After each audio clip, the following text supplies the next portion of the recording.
Hello, welcome to It's the Pictures.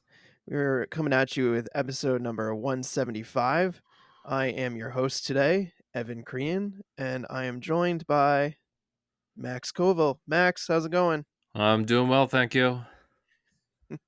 Glad to hear it. Glad to hear it. What's new with you? What's going on down in Rhode Island? Oh, well, Evan, I was going to save it for later, but now is a perfect time to talk about the Olympics and how it's just Mm. been kind of taking away all other options for me to either play video games, watch movies, or catch up on television series. I've been pretty glued to the television watching swimming and gymnastics and all the like. I guess the second week now is going to be more track and field stuff since that has really started. So I'm excited to get out of the swimming pool and out of the gymnastics gym and into something else.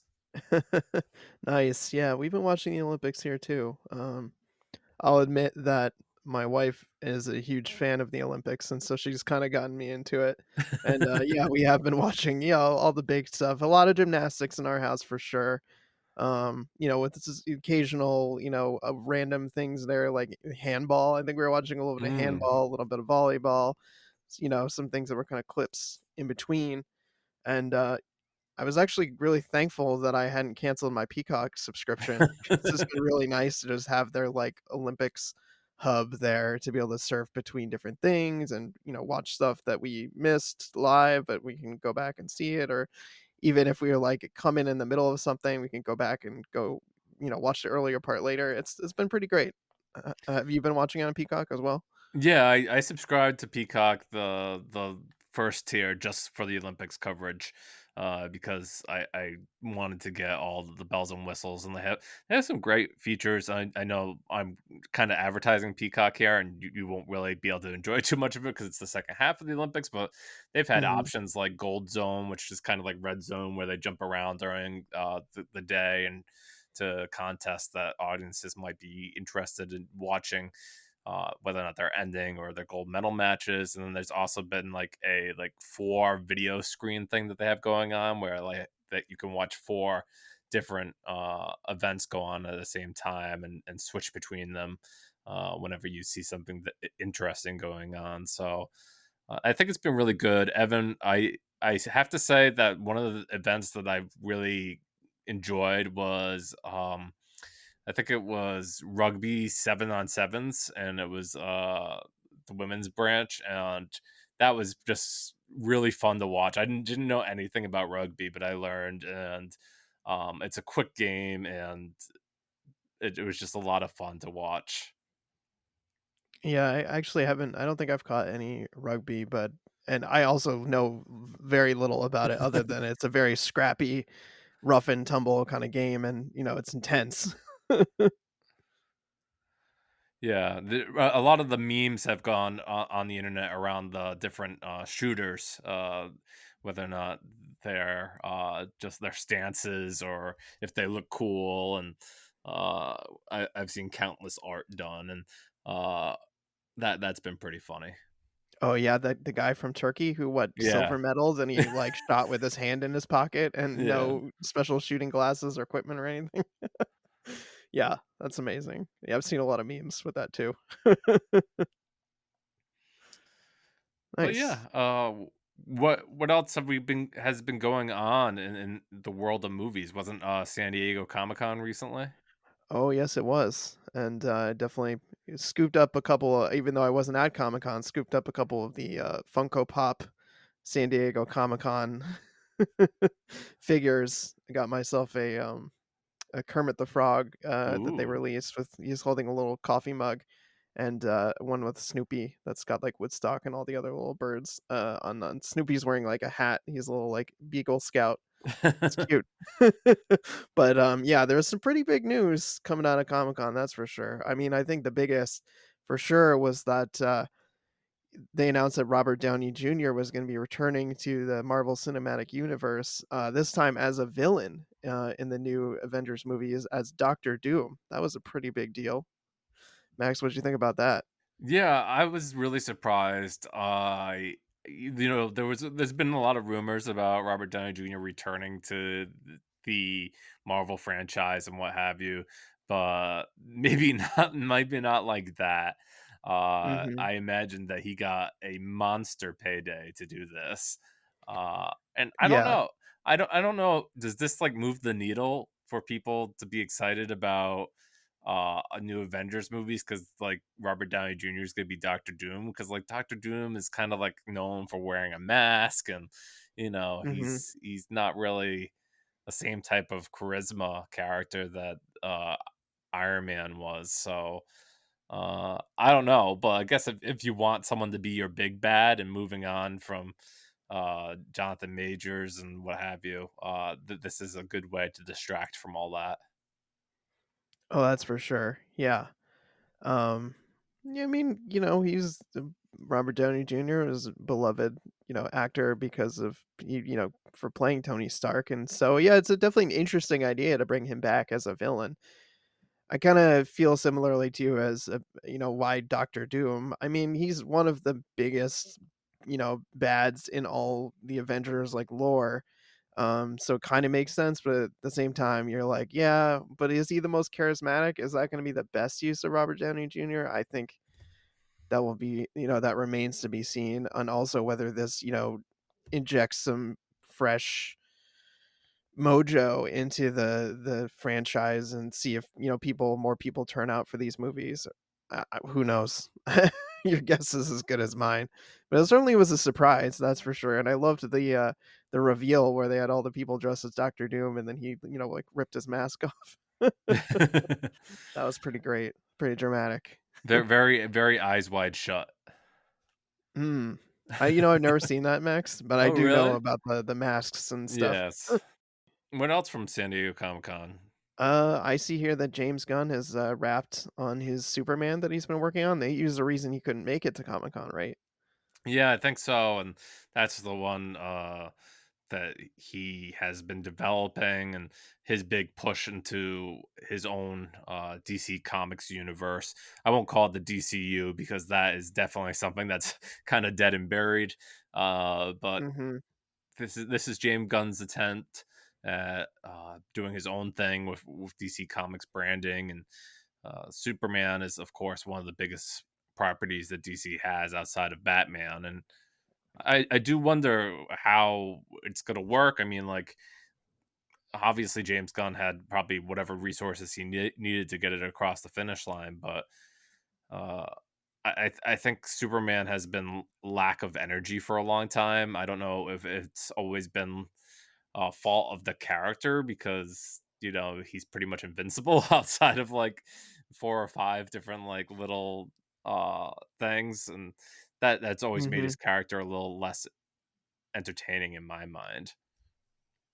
Yeah, I've never really been into Superman. I mean, I DC in general, I'm just not as well versed on, except for Batman. But I mean, Right. Batman is the most accessible, I think. It had the most, movies, had the most like, interesting actors, playing the part.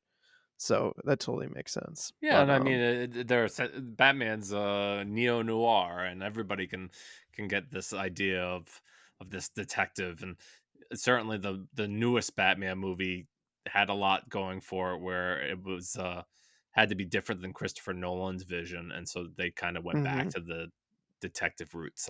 I feel in the Robert Pattinson version. yeah.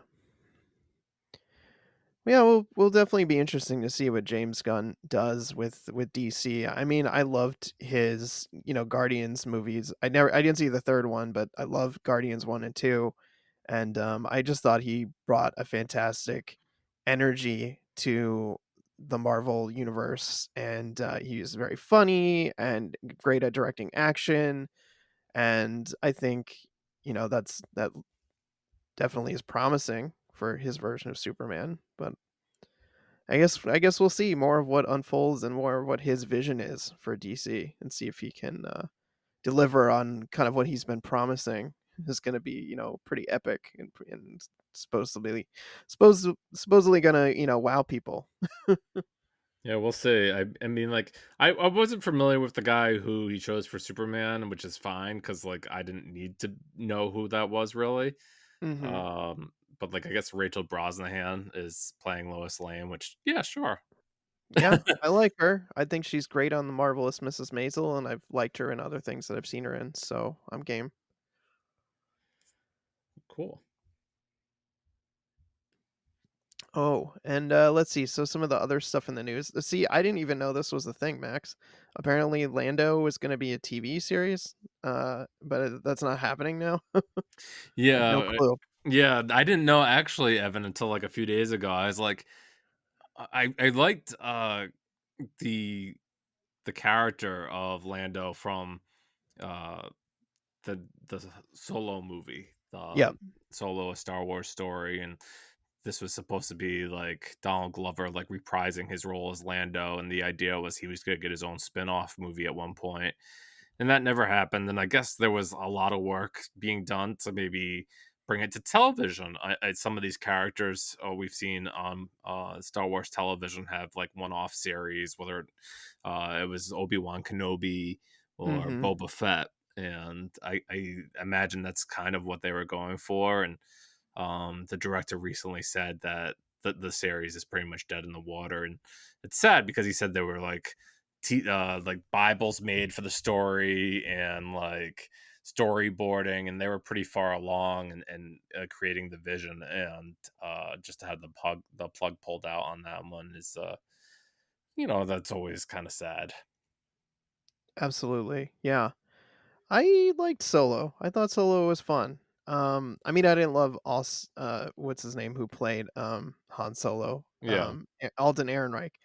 I didn't think he was that good, and I didn't love Emilia Clarke, but I also just don't really like her in things anyway. I don't think she's very good. I did like Donald Glover as Lando, and I think Lando would be an opportunity for a kind of a fun adventure kinda show, even if, like you said, it's just a one-off, like Yeah. Obi-Wan Kenobi or Book of Boba Fett or something. Yeah, part of me really wanted Solo to work because while I was watching it, I was like, "Isn't this cool that we have a new science fiction story that exists that doesn't feel like it's immediately tied to Jedi?" I understand it's Star Wars, but uh, it just felt like if we need to have the Star Wars name attached to a science fiction movie for it to like get money and be successful, then that was okay. We could have these multi-million dollar science fiction films and uh have them, be middling and people would still go see them, and that's not what happened. People didn't go Mhm. see Solo, and that's kind of what scared Disney away from making countless movies and instead focusing on Disney Plus and making TV series instead. Yeah, and I've been enjoying that foray. I still haven't seen The Acolyte. I know a lot of people have talked about that, but it's on my list to check out. Did you see the everyone the Clone Wars character? The Clone Wars. Ahsoka. Yes, I did watch Ahsoka. Ahsoka was alright too. I mostly was in it for the Admiral Thrawn story piece. I won't say any more, but I liked that direction that it was going in with that whole piece. Oh, cool. Yeah, because I think I watched a little bit of Ahsoka and um yeah, I thought it was all right. And then like the Acolyte looked cool. I haven't watched it yet either, but uh yeah, I not that I'm opposed to watching it. I just haven't Mhm. gotten there yet. So Yeah, it's on the list. It's high on the list. But, yeah, alright, well, that's a bummer about Lando. I guess onward, right? We'll see whatever the next there's definitely other Star Wars shows coming out, like, oh I think yeah, there was some stuff released at Comic-Con about, what's that show? the Skeleton Crew? yeah Skeleton Crew, which is like I think it has like younger kids, and it feels like almost going towards that like Stranger Things kind of Goonies realm with the storytelling. So Yeah, I got that vibe from some of the photos that I saw, from that. So I'll probably watch that too. I mean, I love Star Wars. I'm a lifelong Star Wars fan. I will watch it all eventually. Some of it I'm just a little more anxious about seeing. there's just so much more Star Wars now these days. Oh, for sure. But, Yeah, I mean, obviously, I was gonna watch Book of Boba Fett. I just spent last night building a a Lego Boba Fett thing that I bought. Well, it's funny So that you were doing Legos. I did Legos yesterday. I built a new Animal Crossing Lego myself. So oh, nice. Yep. I have a large stack of Lego sets that need to be built, and several of them are Star Wars sets. One of them's Mos Eisley Cantina, which I cannot wait to build. That one's gonna be really fun. Anyway, we're not here to talk about Legos. We're here to talk about movies and whatnot. But before we jump away from the news, we just wanted to mention that a couple weeks ago we talked about uh, Street Fighter, the 1994 film, and why we enjoy it, even though a lot of people don't. And apparently, we're not alone. There was an article that went up on Polygon um, by Pete Volk. He's talking about how much he loves Street Fighter and why it's awesome. So it's nice to see we're not alone in that boat. yeah, I get like why like people really love it, and obviously I enjoy it too. But there was some kind of like goofy magic in some of those old films. I even have like a soft spot for those like early Mortal Kombat films, even though they're not very good. But Hmm. I had a lot of fun with them when I remember seeing them when I was that age. So Yeah, that's for sure. So that's over on Polygon. Definitely worth checking out. The title is "The World's Biggest Street Fighter Movie Fan Explains Why It's an Accidental Masterpiece." All right. And then before we get into the main topic, it's probably worth checking in on our summer movie bet, huh? yeah, and your big movie came out, and it certainly lived up to the billing as being a big movie. That's true. Yeah. So far, it looks like I've Deadpool and Wolverine has debuted, and I've earned almost $400 million, thankfully. So I'm regaining a little bit of ground, but you're still beating the crap out of me in this race. You're up to what, $1.4 billion, Right, and I'm and at a mere 693 million. yeah, we'll see when it ends. Like I still think like it's true that 1 and 2 will definitely be the 2 Disney movies, the, Inside Out 2 and Deadpool and Wolverine. Um, Hmm. I guess it just depended on which one legged it out. I mean, like, it was only the 2nd weekend for Deadpool and Wolverine, and it's already at 400 million, so whether or not it surpasses Inside Out 2, that it might, um, which Who knows? will be crazy for an R-rated movie, uh, but yeah, I think, like, that would be interesting to see which one was ultimately the number 1 film of the year of the summer, um, but I think that everything else here seems pretty predictable. I guess Twisters did a little bit better than people have imagined. Hmm. It's at 195, and it's like its third weekend, so the chances of seeing more tornadoes on screen are pretty good. Yep. And then we're still waiting for one of my movies to debut, my last movie, which actually kind of brings us neatly to today's discussion. Still waiting for Borderlands to come out.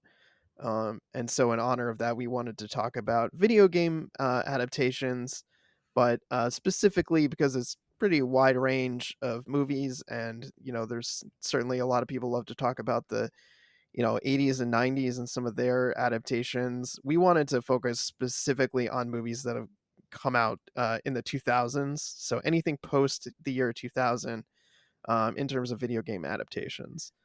And we figured that would give us a little bit more.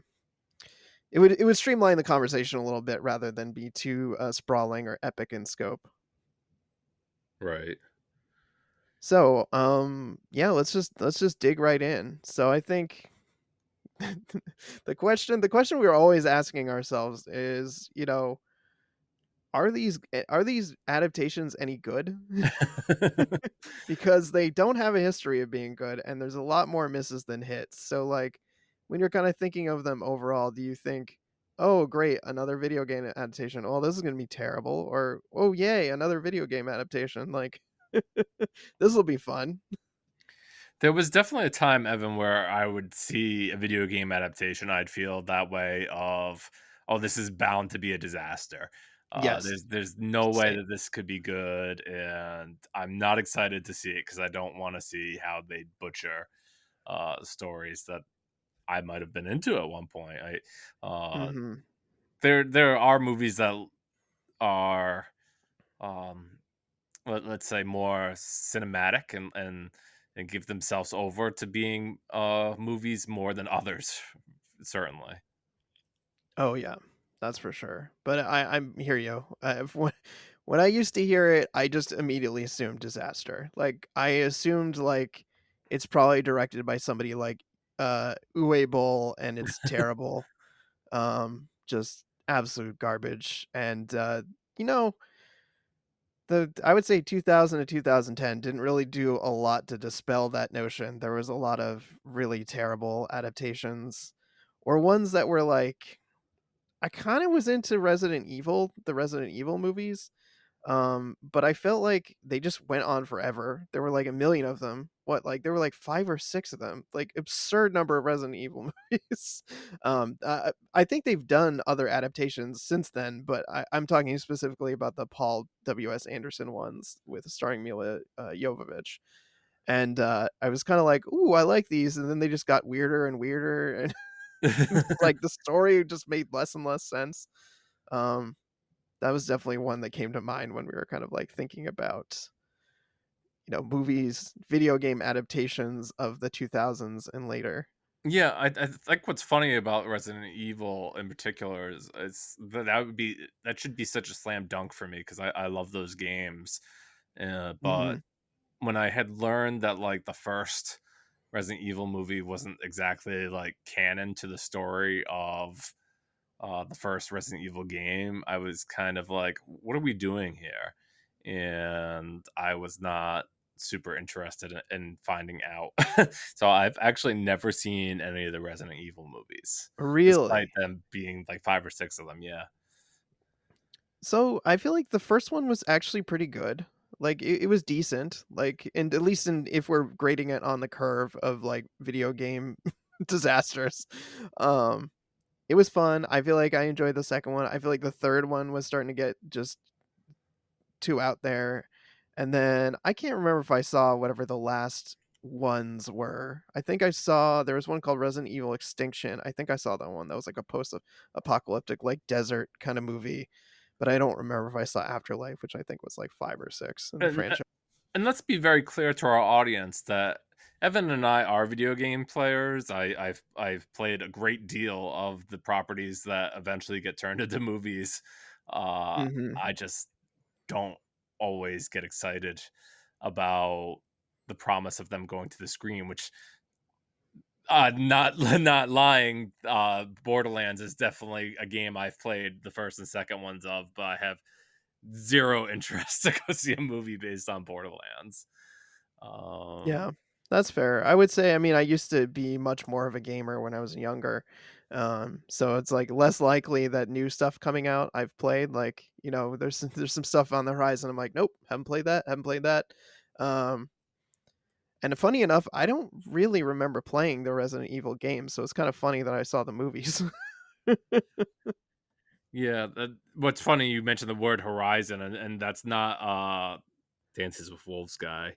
Uh, Oh, yeah, yes, Kevin Costner. yeah, Kevin Costner, but there's actually a video game series called Horizon Zero Dawn that is pretty recent that I think they're trying to make a TV show about too, which the premise of that game could loan itself to a TV show. Mhm. Yeah.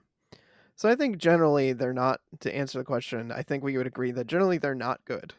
It's Right. more often the exception that they are good, and I think, they've done some ones in the past, I would say decade or so that have been much better, including some ones that are like you mentioned when off mic, we were talking about like Wreck-It Ralph, which I think is a great video game movie. Even though it's not directly based on an actual video game, it has enough real video game characters in it that I think Yeah. you can count it as as an adaptation, even though it's not directly adapting a video game.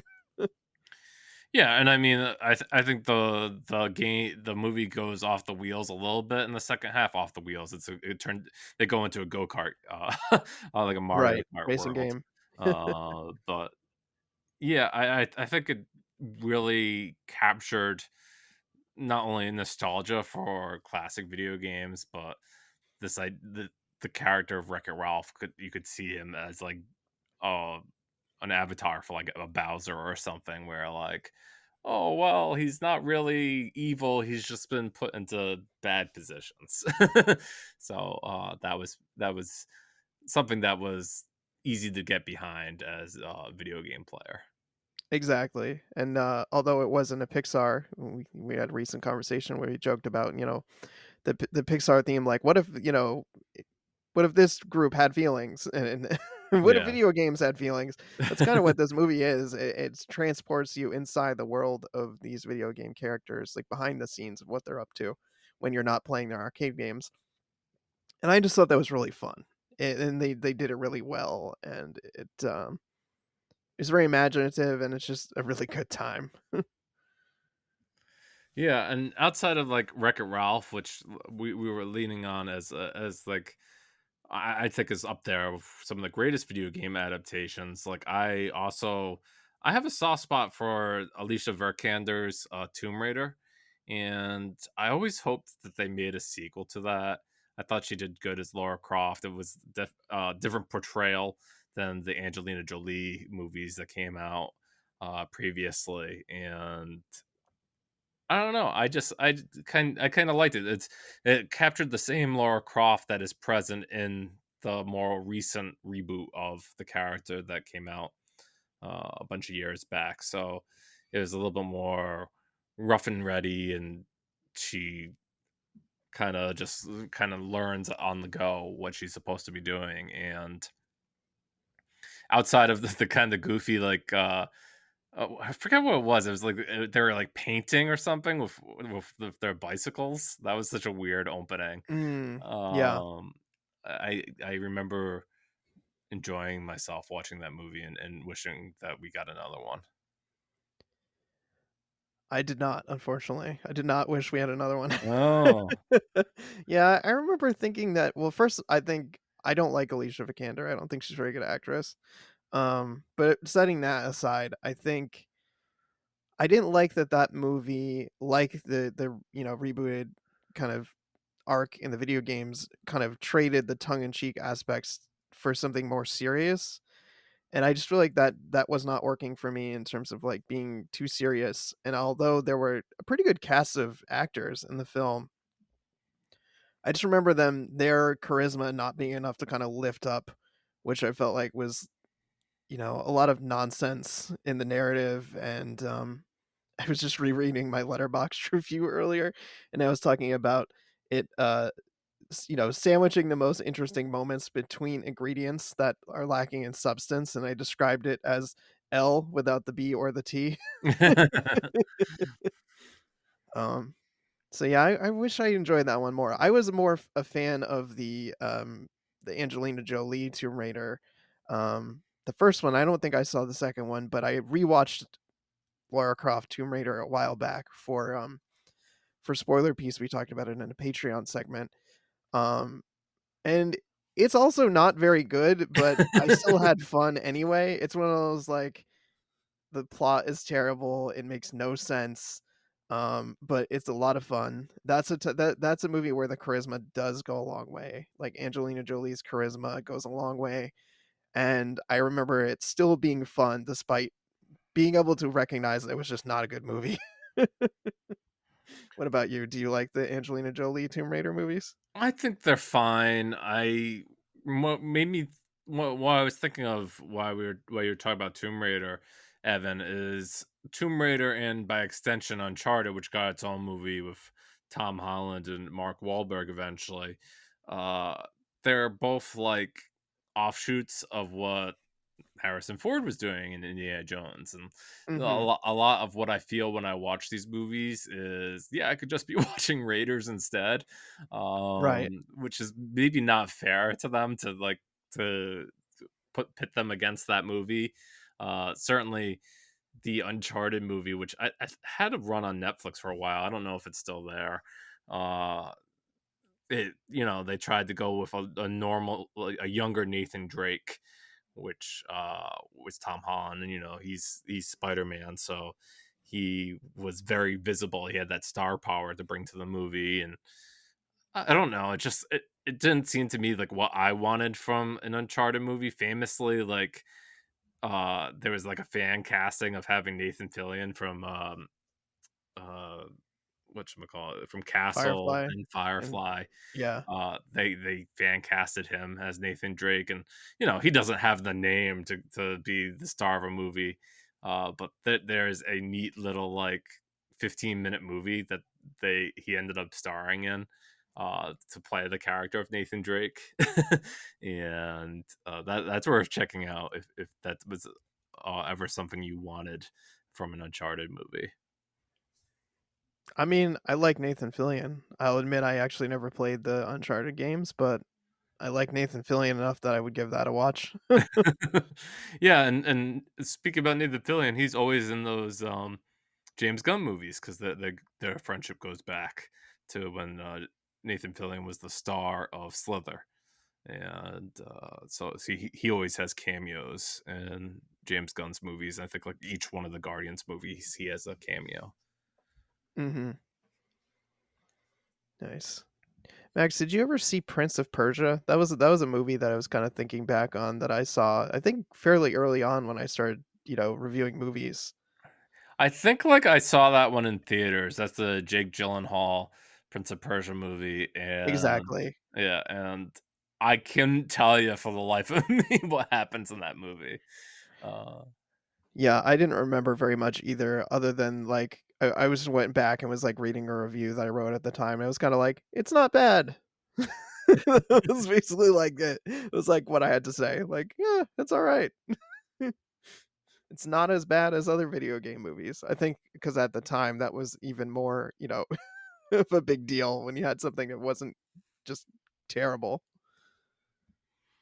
yeah, I guess like you said that you enjoyed the Angelina Jolie Tomb Raider movies. Do you think like video games work in general when they are less serious than when they're goofy, like the old Mortal Kombat and Street Fighter, or when they take a turn for like more serious moods, if you will, and um, try to play it straight laced as a movie?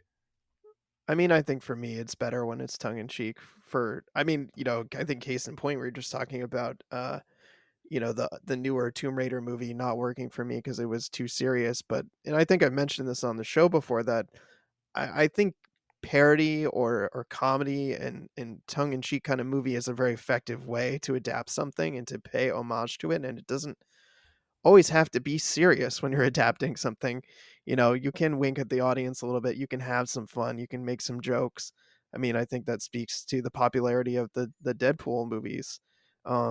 They're adapting it, but they're having a lot of fun with it, and they're not being too serious, and it's, so it's I it's so think funny you say serious, and like it just makes me think of the Christopher Nolan Batmans again, Evan, and how much, like, even though I enjoy those movies, like how much they poisoned um the cinematic, like, marketplace in Hollywood. Like, people all of a sudden all thought like their movies had to be super serious because right, yeah. They thought everything had to be gritty, um, like dark, gritty, and they definitely the DC movies really try to run with that idea for a while, and it wasn't working for them. Like, they didn't need to be Marvel, but they also didn't need to be just what Christopher Nolan Batman movies are. Um, Slight tangent for a moment. I think one of my favorite things about the Christopher Nolan Batman movies and Christian Bale's Batman voice, which people have made fun of endlessly, is each one of those movies has at least one line that shows how ridiculous Christian Bale's Batman voice is, and how silly it sounds. In the first one, it's when in Batman Begins, when he's holding that guy by his leg over the roof, and he's like, "Swear to me." It sounds so silly. And then in you know, Dark Knight, he's arguing with the vigilante guys, and he's like, "I'm not wearing hockey pads." But my favorite of the 3 is, in Dark Knight Rises when he's talking with Anne Hathaway and she gets into his I don't even know what they call it in his, like, jet in that. She's like, "Nice car," and he's like, "It's not a car." Anyway, forgive the tangent, listeners, but it just cracks me up because, yeah, it's I don't know. I don't need my video game movies to be serious, but what about you, Max? No, when we before we started talking, I wanted to ask you because you said you actually kind of enjoyed the new Mortal Kombat adaptation, and that one kind of came out. I think it was 2020.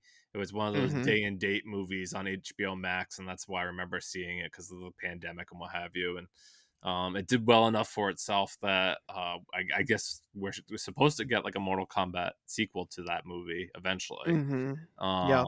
But I remember just not liking it all that much, and then the fact that they actually don't actually get to the Mortal Kombat tournament in the entire first film, I was like, "This is not Mortal Kombat then," and it kinda made me miss those old, the 2 Mortal Kombat and Mortal Kombat Annihilation, those 2, earlier, goofier Mortal Kombat movies. Mhm. Yeah, I'd only seen the first of those 2. The first Mortal Kombat from, like, the what was it, like, the mid-90s? Yeah. And, yeah, that's pretty campy and silly. I think, the newer Mortal Kombat, although it was taking it more seriously, it wasn't, so campy. I think what I liked was the action, and I liked, some of the people that they picked to play the various different characters. I know those were some things that I responded to. Yeah, I like that's another one that I just don't remember too much of even like what happens. I know like, oh, certain characters show up and other ones die right away, and you're like, oh, okay. I guess that plays into the Mortal Kombat mythos of like, oh, you don't know when this character is gonna die, and it could be really quick. But for my money, I actually think that Mortal Kombat storylines are a lot of fun if you play the video games that have come out in the last decade or so. They have these really long story modes that like give you a whole like Mortal Kombat movie while you're playing the game, Hmm. and I find that to be a lot of fun. I know I have family members who have just watched like the story mode on YouTube because they just like the story so much. So uh, way to go, DC and um, the studio puts together those Mortal Kombat games. Hmm. I've never been into Mortal Kombat games, I think because I'm just not good at fighting games, I never have been. I've always been a button masher kinda guy, and I never could learn the combos.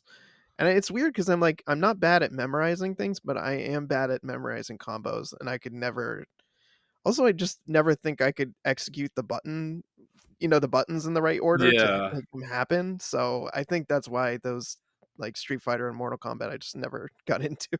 yeah, it's very much like, oh, you got to do like a quarter circle punch or back forward kick. It's just like Yeah. you're like, oh, I wish I could do these really cool things that I watch people do. The fighting game community has these big tournaments uh, where they have some of the best players in the world come together, and you can watch them on Twitch, and you can watch these big battles go out, and you see these people do these amazing things, and it's really intense and close, and you're like, I wish I could do that. And then you try it, and you're like, oh, my character can punch forward. Yeah. It can't do this like massive 20 hit combo that these people have been like trying to master for hours at end. Mhm. Yeah, I remember learning the hard way that I was not a competitive video game player. Sometime in the, late '90s, I used to play the N64 version of Super Smash Brothers a lot with my friend, and, he and I went to our local public library where they had a Super Smash Brothers tournament, and I remember getting knocked out very early in the game, very early in the tournament, and I feel like he ended up placing, like, I think, like, 4th or something like that, but I remember just sitting there while watching him play. No, that's funny. I have a very similar story where like it could be so humbling when you like go in person to play these games, and like I one time I thought I was really good at playing Halo, which is another franchise that recently had a TV show canceled. Uh Mhm. that I went to a Halo 3 tournament at a local video game store, and I was out very quickly, and I was like, I was surprised. I was like, "Oh, I thought I was really good at this, but maybe I was only good compared to like the 10 people that I knew, as opposed to people who would actually get up and sign up for a video game tournament." Yeah, definitely humbling. So, Max, you know, we've had some mixed success with, video games getting adapted to movies. Do you think that maybe TV is a better place to adapt video games because you have the longer format, you have more chance to do world building and, flesh out the characters and stuff? Well, if certainly everybody's going to be trying to copy the success of The Last of Us, which was HBO's Mhm. adaptation of the famous video game franchise, and it didn't really delve too far away from the story of that game because I like I said, like these movies and TV shows really do well when they have a blueprint. And Last of Us has always been known as being a very cinematic game in general.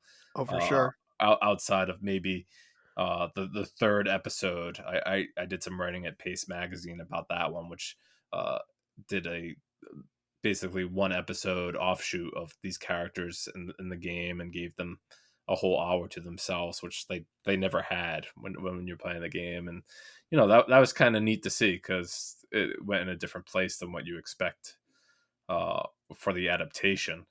I know the second season of Last of Us is currently in production, and maybe even like a third season, but I know people are eagerly awaiting that. It was one of the most watched series the year it came out, outside of really white like stuff I didn't expect, Evan. Like, because I used to looked at some TV statistics over the last year, and like they were like, oh, the live action One Piece show on Netflix was like watched by like a bajillion people. And I was like, Mhm. that would never be like a show that I thought would be like a massive success. But given how popular that anime is, maybe I shouldn't have been surprised. But yeah, I think like that's the avenue that some of these studios are going to take. Um, Mhm. already there's always video game projects announced. You have stuff like BioShock or Metal Gear Solid or God of War, which are big video game franchises that have very cinematic stories that have been in various realms of production over the last few years. I remember like Oscar Isaac was like going to play like Solid Snake in the Metal Gear Solid movie, and Really? yeah, and they had like a director attached and everything, and they just haven't been able to uh, put it over and figure it out. Um, so I wonder if TV is really the best place. There was a movie that came out last year, Evan, that I didn't bother to see, which is like an adaptation of Gran Turismo, the video game. And Mm. when you think about that game, that's like, oh, what possibly could they do? It's a racing game, but I guess like the idea for the movie was pretty neat because it told a true story of this kid played Gran Turismo as a game, and then he became like so good he was actually able to like drive the real cars based Wow. based on learning from the game. Hmm. That is a Yeah, good story. yeah. So I guess like people say that was a pretty good video game adaptation, and um, I guess the director of that was like Neil Blomkamp, who did like District 9, so it helps. I think certainly all these projects get helped by who you have in the director's chair, and I wouldn't say like that helped the biggest video game. Well, one of the biggest video game movies of all time, which was the Mario movie, and I know we Mhm. we both watched that, right? Yes. Mhm. And I remember thinking to myself, like, they just fit as much as they could into this like 80-minute movie, and it didn't narratively make like super sense. Like I think Super Mario, uh, Mhm. but like like the beginning of the movie's weird because they're like they're plumbers like their characters are, and they go to like this house, and the film was made by Illumination, who does the Despicable Me movies, and like that very much felt like a Despicable Me moment where they were like trying to like get these. Yeah, fix some lady's sink and that sprung a leak and there's water everywhere. Yeah, and there's like a dog that's like making it more difficult for them, and Yeah. that definitely felt like something that Illumination put their stamp on. But that's definitely gonna get a sequel, and whether or not like I guess a lot of people were happy with it. Maybe that's what they want from a video game movie. Mario is one of those stories that is not very easy to make a movie out of because, well, his story has basically always been defeat Bowser, save Princess Peach, Mhm. and really the excitement of a Mario game comes from the gameplay itself. Yeah, it does. But that said, I actually did enjoy the Mario movie. I thought it was fun. I know a lot of people kind of had critiques of it, but yeah, I thought it was a good time. It was fun. All right. Do you have anything else about video game movies that like we you don't think we touch? I don't think so. I mean, other than just to echo what you were saying about The Last of Us as a TV show, I think it was incredibly well done. Like I enjoyed the game, but and I know some people who are like huge fans of the game. Huge fans. I enjoyed the game, Last of Us and Last of Us 2, and I thought the TV show was a phenomenal adaptation of it. And if you've watched the show, there was a HBO did a great companion podcast where they Troy Baker, who plays Joel in the games, interviews Neil Druckmann and Craig Mazin about the show, and it's a really cool behind the scenes look at the show and the decision making, and when they decided to deviate from the video game, and they thought they made some incredible decisions, and it was really smartly done. So I would like to see more shows and movies that are in that vein where, they're really smart about taking the stuff from the game that works, and also being really smart about deviating from the game to make, creative decisions that add to the story in a substantial way. Yeah, I agree. Like I thought like the way that they handled the adaptation was really clever because not everything was exactly to the game, and what worked for a video game might not work for a TV show, and Mhm. they managed to massage the bits that they needed to, and um by also talking like getting to like really important segments of the game to make sure that they highlighted those. um but again, it's tough to adapt a game like that. um so much of video games is the choices that you make as as playing a game, and when you don't have that control anymore, some of that narrative thrust gets lost. Yeah, that's for sure. Did you have any closing thoughts on video game adaptations? No, I mean, like, I guess, like, I'm excited to see more success stories like The Last of Us that make me excited about adaptations again. Mhm. Um, Maybe I should have been more excited about the Sonic movies, but they felt like they were not necessarily for me. Maybe more for children, and like Yeah, I got another that sense too. another one that I enjoy, even though that it feels like it's for children, is Detective Pikachu, which itself is not necessarily like it has a game, but like at large, it's really a quote live action Pokemon movie. Mhm. So that's the selling point, and it's they actually made a story out of it as opposed to just go around and capture animals Yeah, and make animals fight. Like when you really think about the premise of Pokemon, you're enslaving animals to make them fight against each other, which that's is true. which is not great, but I hadn't thought about it like that. Now I guess I'll just delete my Pokemon Go app off my phone.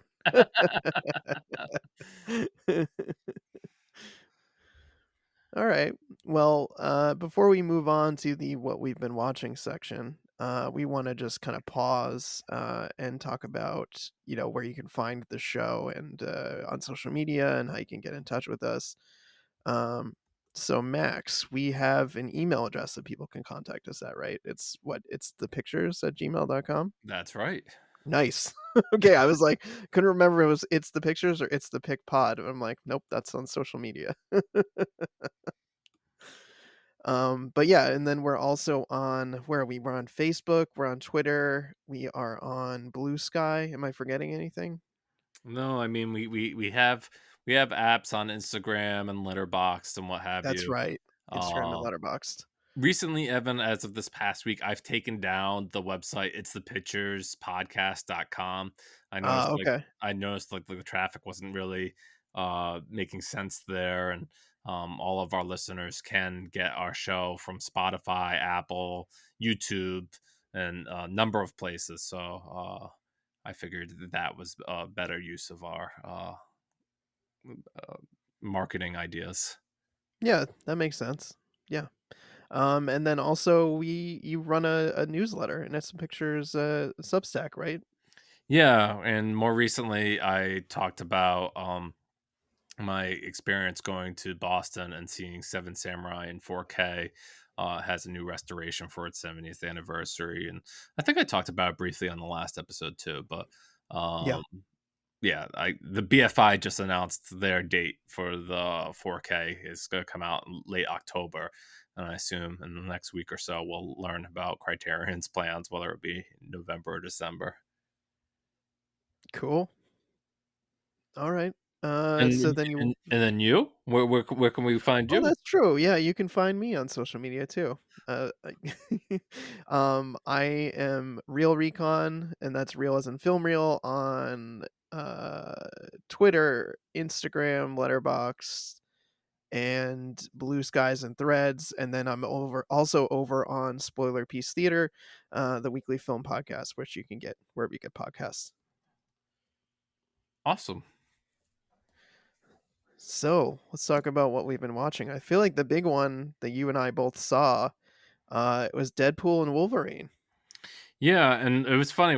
When we first started doing this, we didn't think we were gonna talk about it, or at least we didn't we didn't think to talk about it. Mhm. I wrote a short mini review for paying subscribers of It's the Pictures, and I believe that Evans did a heavy spoiler episode on Spoiler Piece. Yes, yes, we did. Might be our most spoiler-filled episode ever. But on the whole, I think the movie is fun. It's not necessarily like something that I think I'm gonna revisit 100 times, but certainly while I was sitting in the theater, I was laughing and having a good time. And I don't know if that's the bar I should be setting my enjoyment of the movie after, but hell, that's what I want to I mean, I'd see nothing wrong with that. I mean, I think, there's lots of different ways to approach a movie when you're thinking about, recommending it to other people, which is ultimately what we're doing, right, as film critics.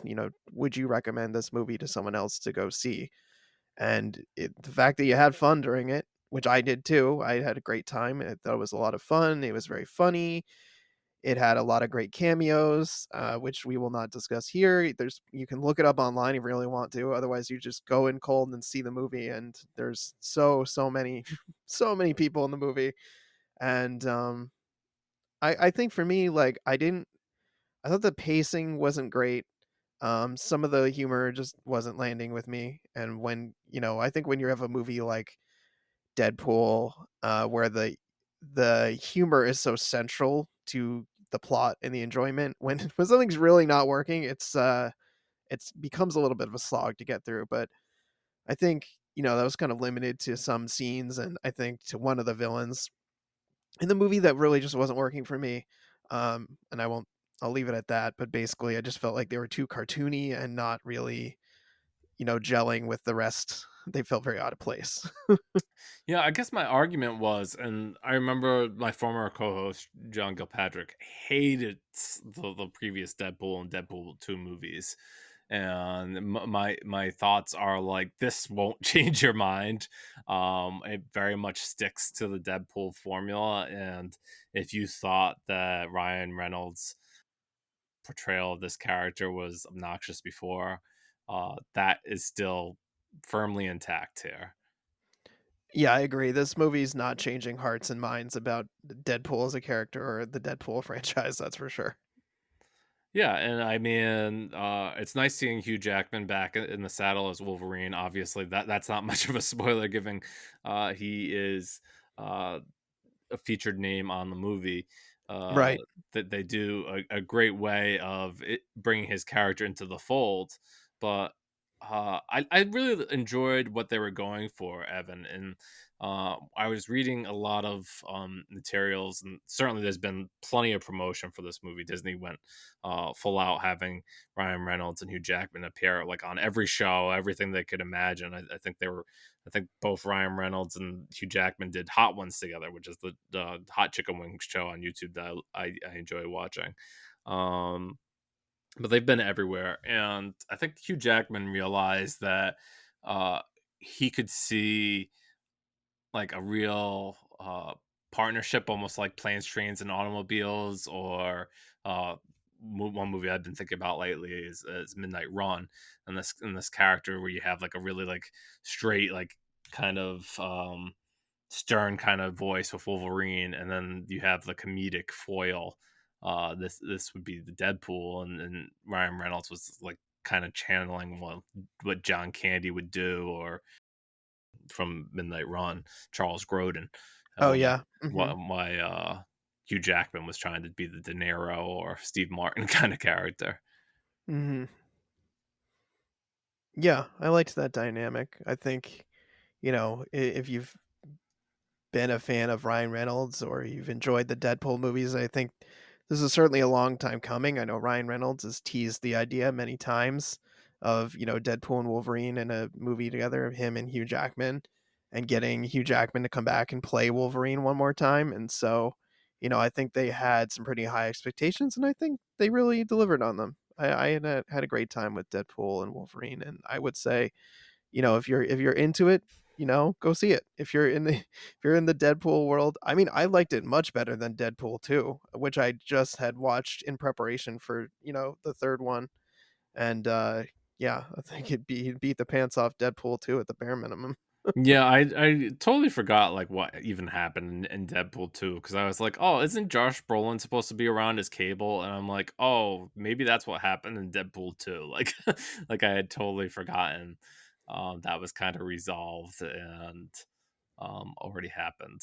Right, And yeah, and I feel like that movie really lost steam in the last act, Deadpool 2, which, didn't for Deadpool and Wolverine. It definitely was able to carry through. Maybe a bit long, but it definitely, had momentum. yeah, and it's funny, Evan, like a lot of the fourth wall breaking in uh Deadpool and Wolverine, like early even references like a lot of like Hollywood drama, like oh like they talk about how like Fox owned Deadpool and then was bought by Disney, and I'm just like that's like stuff people coming to see this movie probably don't care about.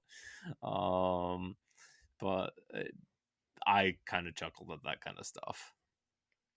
Oh yeah, for sure. And I really liked the way that the movie used music and editing the action to the music, which is something I'm surprised more action movies don't do. Like when there would be like slow-mo in the action, and they would, cut the music or drop the music down and then bring it back up when, someone lands a blow or something like that. I'm just amazed that more action movies don't do things like that, because it's a very much more effective way to use music and make it feel like it's a part of the movie rather than just, what's the standard, kind of go-to action movie songs that, gonna hype people up, but they don't feel like they truly like belong in the movie. Yeah. No, I think that like our audience will enjoy Deadpool and Wolverine if for some reason they haven't seen it yet. I think it's funny that the way that it's been promoted is like almost like the first four wall R-rated movie because like I saw kids in my Deadpool Wolverine screening, and I was like, you should probably not be in this screening, but like Yeah. I imagine like even 10-year-olds were probably like their parents were probably like, "Oh yeah, this is cool, you know, it's a Disney Marvel movie. What could be so bad?" And I guess like it doesn't have the gratuitous sex that the first Deadpool movie had, when it was trying to make a point of how edgy it was. But Mhm. it's keeps up the violence and gore and language that has been trademarked in the previous two Deadpool movies for sure. Mhm. Yeah, well, thankfully, my kid is way too young to worry about her seeing it at the moment, but, yeah, I think I mean, I was a kid who watched a lot of, violent movies and things, and, I still feel like I would not bring a kid to the to this movie. Yeah, I call mean, it'd call be me a one thing to watch it at home, but I mean, like, still, like, call kids. me a old curmudgeon. Like even before the movie, they were like showing like trailers for like R-rated horror movies, like Smile 2 and like See No Evil. And I'm just like, there's like 10-year-olds seeing even the trailers for these movies, and these are like kind of disturbing. But sure, do what you have to do. I mean, like Mhm. I don't know. Yeah, so I'll go quick with the other movie I've been watching, Evan. I watched the recent Criterion release of Risky Business, which actually has two different cuts on it, the theatrical and I guess what they're calling is a director's cut. There's not too much differences between the two cuts. Actually, I had to like watch the ending of both of them to figure out what it was, and it's just like a different final sequence between Tom Cruise's character and the female character who's the lead in the movie. Um, but I had forgotten like really all of the story beats in it. Like I've seen it like a few years ago, but like redoing it again is just like it's a really weird teen movie because Mhm. Tom Cruise plays this like high society child who has like big aspirations, and in the course of a week he's just like supposed his one of his good friends tells him to start saying what the fuck in his life, Yeah. and he's What just like advice, yeah by the way. he's like, yeah, if you get into this situation you don't know if you should do it, you should just go what the fuck, and it's just like and just do it anyways. And he kind of like takes it to heart, and he's like, oh, all right, so I'll have a call girl over here while my parents are away, and I'll take out Yeah. my father's like really super expensive car, and you know, it goes downhill really fast. And, Mhm. and then like I guess like it turns ahead at the end of the movie, which is just really goofy. How it comes up and ends almost like easy come, easy go, happy ending, given how crazy and how deep he's gotten into. Um, but yeah, I it is a star turn for Tom Cruise. People say it's the movie that really put him on the map, and um, I really enjoy the Tangerine Dream score, and they the band was always known for these like synth scores, and I guess Oh, yeah. they did How 80s of them. yeah, they did the score from Michael Mann's Thief too, and I think I just want to watch more movies with their score, to see how it goes. But yeah, I enjoyed watching it more. I think the second time than I probably did my first times, and I don't necessarily think it's like a lost classic of teen movies. I mean, people know it exists, but Mhm. it was cool to see the new 4K release from Criterion. Nice. That's cool. Yeah, I'm down for some risky business. I agree, it's kind of an odd movie when you, like, list out all the plot. Like, "Oh, this is kinda weird movie now that you think about it and kinda zoom out on it." Yeah. Um But you were talking about Tangerine Dream, and I just wanted to make a plug. If you've never seen 1988's Miracle Mile, that was definitely a good Tangerine Dream Oh. soundtrack. Oh, cool. I've never seen that. Yep. It's Anthony Edwards and Mayor Winningham are on a first date while the nuclear war is happening, while the Oh. apocalypse is unfolding. So yeah, it's a movie, that's for sure. What have you been watching lately, Evan? I've been catching up on some older films. I think one that I'll mention is I saw a film called Three Women. It's written and directed by Robert Altman. It's from the late '70s. We watched it over on Spoiler Piece because Shelley Duvall, passed away, and it's Shelley Duvall, Sissy Spacek, and Janice Rule, and they play the three women in the title. And I won't do too much plot summary because it's kind of just need to see it, but it's a weird movie, that's for sure. I mean, like, two of the three women are like kind of the central characters, Sissy Spacek and Shelley Duvall. And Sissy Spacek starts working with Shelley Duvall at this like spa for the elderly, and she just becomes obsessed with Shelley Duvall and is like starting to just like subsume like her life and just is like attached herself to Shelley Duvall. And yeah, it's long story short, it's weird. It's a very weird movie. And it has like kind of a weird twist at the end, but I was here for it. So you're saying it's more of a character trying to subsume somebody's life than like All About Eve. Um, Yeah, I don't want to spoil it, but okay. at the same time, it's like it takes a really hard like turn, and at a point where like Sissy Spacek like in no bigger way becomes Shelley Duvall's character. Like she's like, I am you now. Get Yeah. out of here. Assimilation. Yeah, exactly. She's like, I'm you now, and you go bye bye. um so yeah, it's weird. It's weirdly kind of like slow burny, and it's not like it's not thrilling, but it's I don't know, something about it. It's just I was into it. Yeah.